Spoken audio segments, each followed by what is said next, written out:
Hello and welcome to Sports Week. I'm Jake Gable. On this week's show, controversial decisions in the Big Conference South Derby, goals galore at the Den Plan, and we investigate how Hampshire's women are coping with sexism. And we start with Conference South football as local rivals Eastleigh and Basingstoke locked horns at the Camrose. But before that, Gareth Messenger was at the stadium to tell us a little bit more about the Dragons. Hello and welcome to WINOL's very own version of Potted History. Today you join me at the home of Basingstoke Town Football Club, also known as the Camrose. Today's visitors are local rivals and bitter rivals Eastleigh. But before we preview the match, let's take a look around the ground. The club itself was founded in 1896, a combination and a merger of Aldworth United and Basingstoke Albion. The ground itself, the Camrose, is named after their late benefactor, Lord Camrose. The club played at Castlesfield until 1945. That was, however, until a piece of land was offered by Lord Camrose on a 99-year lease. Before being called the Camrose, the ground was originally called Winchester Road Ground, and it staged its first game on the 1st of December 1945 against Southampton Borough Police. At the time though, there was simply grass banking and just a simple wooden stand. The Camrose brought out its biggest attendance in November 1997 against Wycombe Wanderers in the FA Cup first round proper, an attendance of 5,085. In the league, however, their biggest attendance is 2,810 at home to local rivals Aldershot Town on Boxing Day 1998. I'm currently sat in the home team dugout, and this is where Frank Gray sits. He's the manager of Basingstoke Town Football Club. He sits along here with his staff and his players. Now, Frank Gray himself had 32 caps for Scotland, making over 300 appearances for Leeds United. Also, he is the younger brother of former Leeds United caretaker manager Eddie Gray. One thing about Frank Gray, he played under the monumental and historic manager Brian Clough. The club's biggest defeat is an 8-0 loss to Aylesbury United in 1979 in the Southern League. However, their biggest win beats that 10-0 against Winchester City in the FA Cup first qualifying round 3 years before in 1976. It was in 1919 to 1920 when Basingstoke won the Northern Division of the Hampshire League. Now, however, they didn't win another title until Division 1 in 1967 to 68, a feat they repeated twice within the next 3 years. 1970 to 1971 was one of these, but this year they went unbeaten and also won the Hampshire Senior Cup. So Dave, today the boys have got Eastleigh.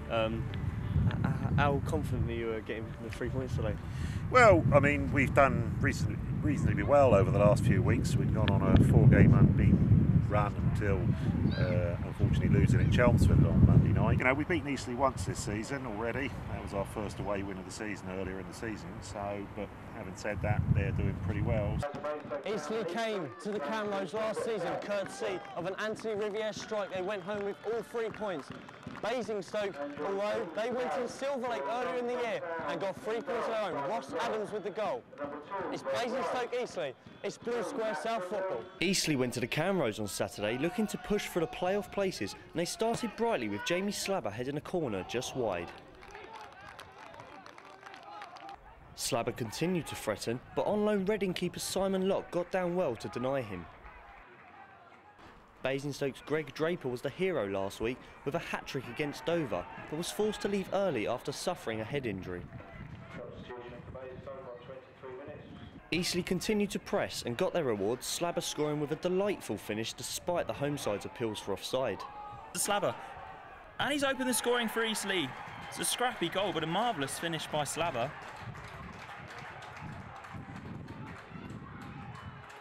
Things got worse for the Dragons, with Ross Adams also being taken off following a challenge in the Eastleigh area.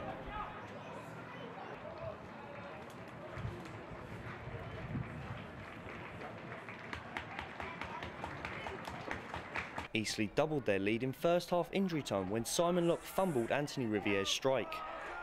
Oh, and it's squaring through the arms of Locke, and is it in? The referee's given a goal and it's 2-0.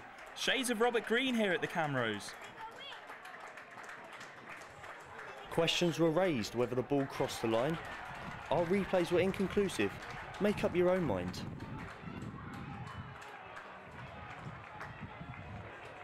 Basingstoke improved in the second half and Matt Warner was put through to score his 6th goal of the season. Sam York has played in Warner here, left foot shot, and he's pulled a goal back. And the Dragons are right back in it here. The home side fought desperately for an equaliser and David Pratt came close, almost converting Warner's ball in. Eastleigh had a chance to finish the game late on, but Locke saved well before the referee blew the full-time whistle, giving the Spitfires all 3 points. After the match, Frank Gray was critical of the officials' decisions. The lads say it was offside and the second goal they say it wasn't over the line, so that's 2 decisions that's probably been big decisions today that have gone against us. But we've got to get on with it, you know, and try and bounce back from it. We did second half and unfortunately just didn't manage to get that second goal that we needed. Gareth Messenger, Winchester News Online. Winchester City have enjoyed an excellent start to 2011. This looks set to continue as struggling Aylesford Town visited the Den Plan. Surely a routine home win for the league leaders. Mikey Smith describes the action. Aylesford travelled to high-flying Winchester, possibly in hope rather than expectation. The Magpies have without a win since November, and they must have been expecting the worst when Winchester came flying out of the blocks. Good work here by Glasspool. Across the face it's Brown. 1-0, Winchester with the deserved lead. City were good value for the lead, and it wasn't long before they found the net again.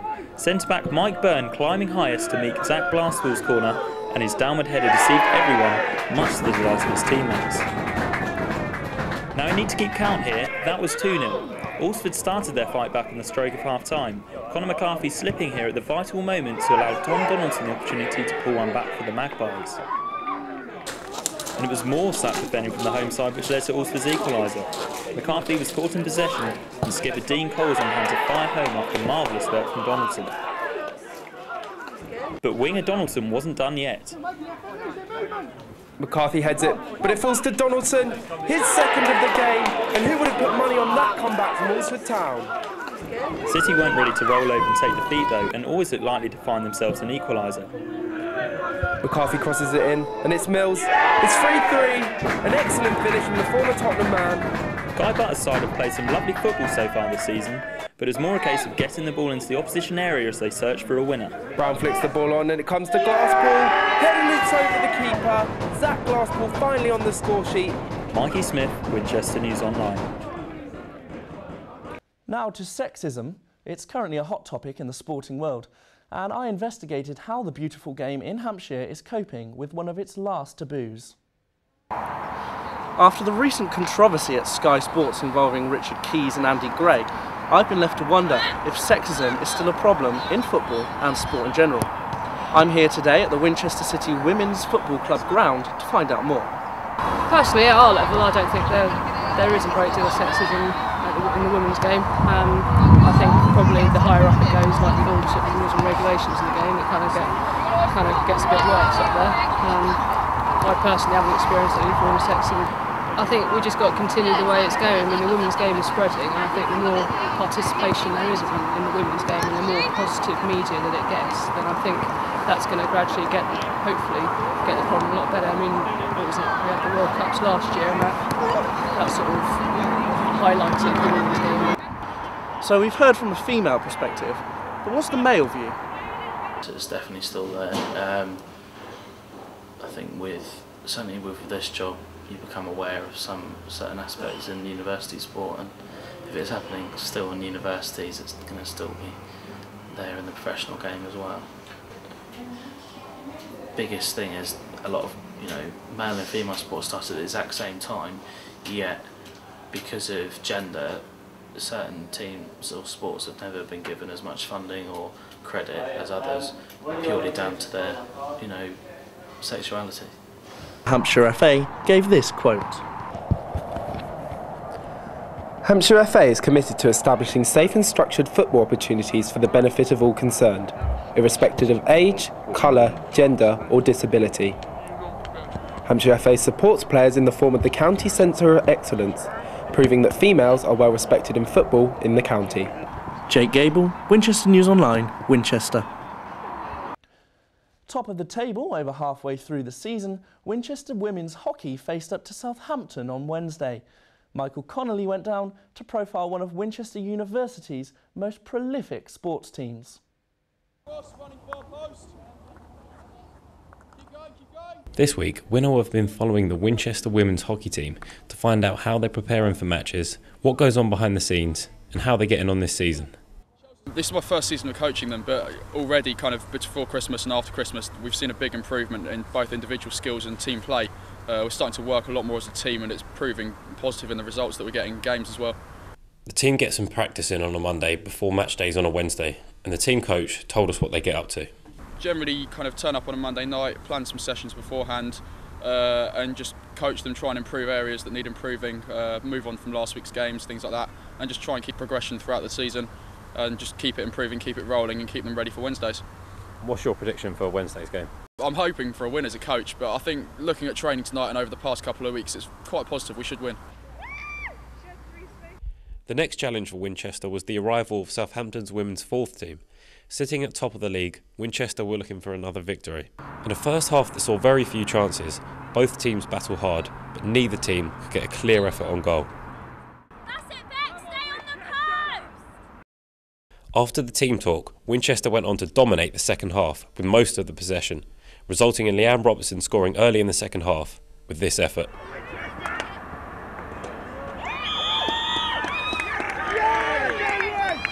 Winchester pressed hard against a strong Southampton team and came close to a second after this chance struck the post.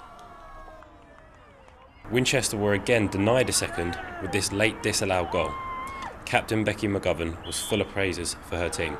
Yeah, the game went really well. First half was a little bit iffy, but second half we came out, we gave it our all. That's when we got the goal. We had a few other chances in short corners, but it hit the post, unfortunately. But at the end of the day, it's 1-0. Good win. I'm pleased with that. A hard-fought victory for Winchester keeps them at the top of the league, earning them the University of Winchester Team of the Week award.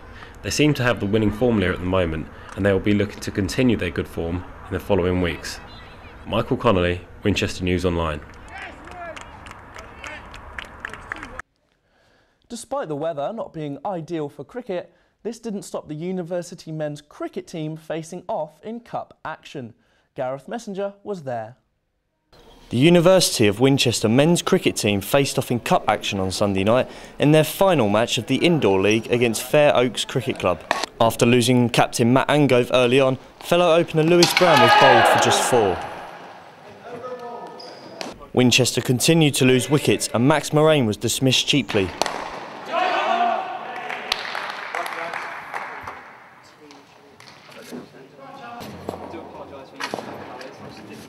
The innings looked to be ending quickly, and despite Jazib Naeem being dropped early on, a resilient display from the number 3 in his spirited 19 not out took Winchester to a final total of 86 for 5 of their 12 overs.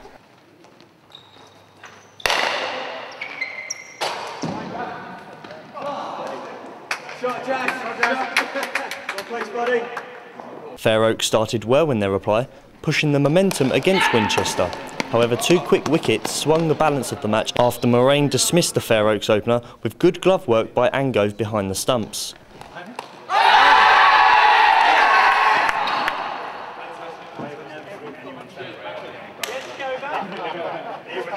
Fair Oaks battled though and eventually put the tie out of Winchester's reach, making their target with more than 2 overs to spare.